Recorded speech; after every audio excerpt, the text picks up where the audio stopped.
प्रत्येक पापी को दंड भुगतना होगा। वो जिसने लालच के लिए छल किया, और वो भी जिसने अधर्म को धर्म मानकर उसका पालन किया। प्रत्येक को अपने कर्मों का फल भुगतना होगा।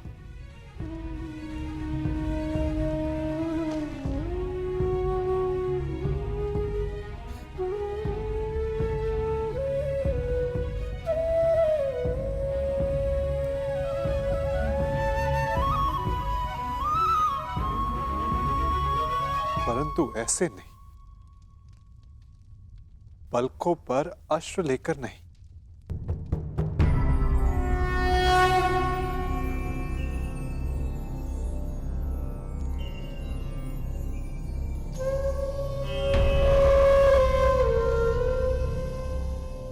तुम्हारा जन्म इतिहास बदलने के लिए हुआ है सखी, इतिहास बनने के लिए नहीं। इसीलिए प्रतिशोध नहीं, तुम्हें न्याय का मार्ग चुनना होगा, क्योंकि प्रतिशोध अन्याय को जन्म देता है और न्याय एक नई व्यवस्था की स्थापना को।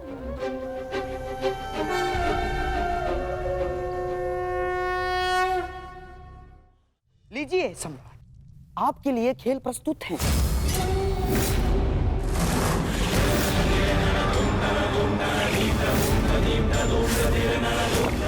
सुंदर युधिष्ठिर, अब मेरी बारी है?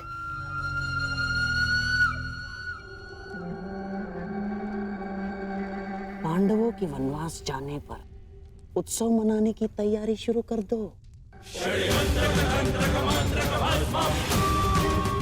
पांडवों की हार निश्चित है। परंतु ये केवल मेरी नहीं, स्त्री के सम्मान की हार है सखा।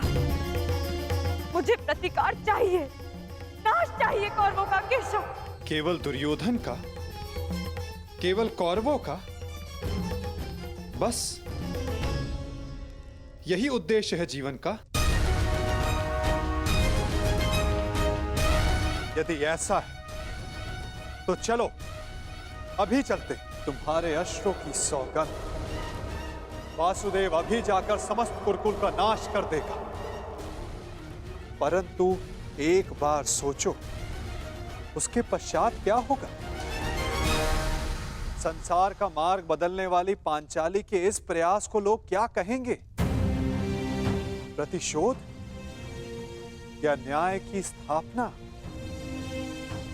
तुम्हें प्रत्येक स्त्री के मान के लिए न्याय व्यवस्था की स्थापना करनी है सखी।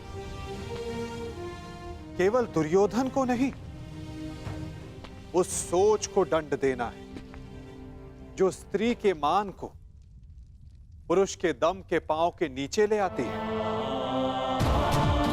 तनिक सोचो सखी, जिन्होंने साम्राज्ञी के साथ ऐसा किया, वो एक साधारण नारी की क्या गति करेंगे? तुम्हें एक उदाहरण बनना होगा द्रौपदी, ताकि धर्म के नाम पर अधर्म का स्वांग बार बार रचने वालों के मन में धर्म का भय व्याप्त हो सके।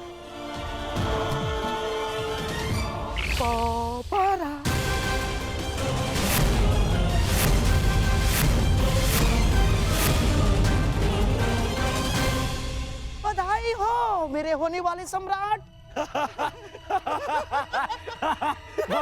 दोबारा आ गए। पांडव दोबारा आ गए। सम्राट युधिष्ठिर, पांचाली को दासी बनने से तो तुमने बचा लिया, परंतु स्वयं को वनवासी होने से नहीं बचा पाए।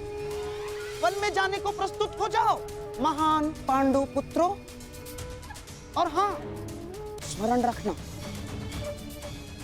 इस पूरे अवधि में ना ही तुम किसी से संधि करोगे और ना ही किसी मित्र राज्य में रहोगे। और हाँ, यदि 1 वर्ष के अज्ञातवास में पकड़े गए या पहचान लिए गए तो फिर से दोहराया जाएगा। दुर्योधन, ऐसा प्रतीत होता है कि इनका जीवन वन में ही कटना लिखा है। अब तुम ही बताओ, जन्म वन में लिया, विवाह वन में किया, और अब काल का सामना भी कदाचित वन में ही करोगे।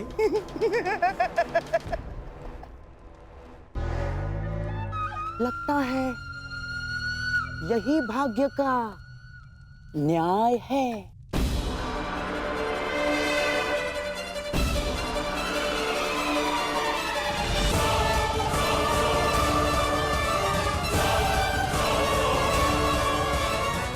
काल का सामना आप करेंगे मामा श्री, क्योंकि इस अन्याय का प्रतिशोध हम लेंगे, न्याय लेंगे हम।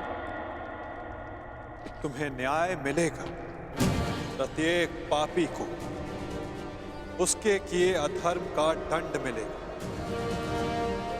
प्रत्येक के कर्मों का फल उस तक लौट कर आएगा सखी। 13 वर्ष पश्चात हम फिर लौटेंगे, और इस बार आज्ञा नहीं, हम अपना अधिकार लेंगे। और जो कुछ इस द्यूत भूमि में हुआ है, उसका प्रतिकार हम युद्ध भूमि में लेंगे। मैं प्रतिज्ञा लेता हूं कि पांचाली के अपमान पर अट्टहास करने वाले इन 100 कौरवों को मैं अपने इन हाथों से यमलोक भेज दूंगा।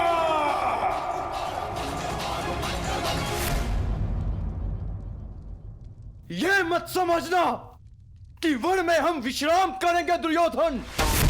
हर पल प्रतिशोध की अग्नि में जलेंगे, और जब लौटेंगे तो इतने बाण बरसेंगे, अंधकार छा जाएगा हस्तिनापुर के भविष्य पर। महायुद्ध होगा।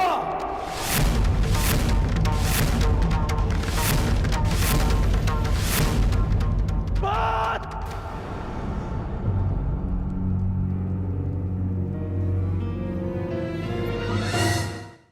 किस बात का प्रतिशोध अर्जुन? आज द्रौपदी का सम्मान भंग हुआ तो उसका कारण दुर्योधन के प्रतिशोध से अधिक युधिष्ठिर का लालच था, और अब वनवास भी तुमने स्वयं पाया। मैं ये नहीं कहता इस सभा में जो हुआ वो उचित था। दुर्योधन ने जो किया वो धर्म था। तुमने भी अधर्म किया। तुम्हारे साथ जो हुआ उसका कारण तुम्हारा मिथ्या धर्म है, तुम्हारा लालच है। तुम्हें लगा कि एक बार और युद्ध खेलकर कौरवों को सदा के लिए वन में भेज दोगे। तुम्हें लगा कि यही अवसर है, खेल लो। परंतु अवसरवादी वीर नहीं होते। वीर वो होते हैं जो हर क्षण को अवसर बना दे। यदि आज तुम ये दूसरा दाव ना खेलकर युद्ध करते तो सौगंध अपने गुरु परशुराम की कि अपने आत्मज्ञानी के निराकरण के लिए मैं स्वयं अपना कवच निकालकर तुम्हारे चरणों में रख देता और तुमसे कहता कि मेरा सर धड़ से अलग कर दो। परंतु तुम सब कायर हो। तुमने युद्ध चुना, युद्ध नहीं। द्रौपदी का मान भंग करने के उत्तरदायी तुम पांचों भाई हो। जब देखो नियम और धर्म का बखान करने वाले। जानते भी हो कि नियम और धर्म क्या है? नियम और धर्म वो होते हैं जो समाज और मनुष्य के कल्याण के लिए होते हैं, और जो नियम और धर्म विनाश ले आए वो अधर्म है। और इस बार ये अधर्म तुम सब ने किया है। धर्म और अधर्म का निर्णय इस सभा में नहीं होगा कर्ण।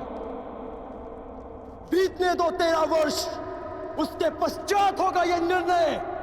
उन 13 वर्षों के पश्चात कर्ण युद्ध भूमि में तुम्हें सबसे आगे खड़ा मिलेगा। तुम भाई जिसे धर्म युद्ध कहते हो, मैं उसे तुम जैसे धर्म को ना समझने वालों के विरुद्ध महायुद्ध कहता हूं। ये युद्ध प्रतिशोध के लिए नहीं होगा, ये धर्म युद्ध होगा। धर्म और न्याय की स्थापना के लिए होगा, साधुओं के परित्राण के लिए, दुष्कर्मियों के नाश के लिए होगा। जब खेत में खरपतवार इतनी बढ़ जाए कि रोकी ना जा सके, तो उसे जलाकर भस्म कर दिया जाता है, ताकि उसकी भस्म की नींव पर नई फसल जन्म ले सके। एक नए संसार के लिए, एक नई व्यवस्था की स्थापना के लिए, सुनहरे भविष्य के लिए, कलंकित वर्तमान के विरुद्ध युद्ध होगा। इस सृष्टि का सबसे बड़ा युद्ध होगा। उनके विरुद्ध जिनके हाथों में मैं भारत का भविष्य सुरक्षित नहीं समझता। तुम्हारे धर्म की विद्या सोच और मेरे परिवर्तन की प्रतिज्ञा के मध्य होगा महायुद्ध, होगा महाभारत। ऐसा युद्ध जो ना पहले कभी हुआ है, ना इसके पश्चात होगा। होगा महाभारत।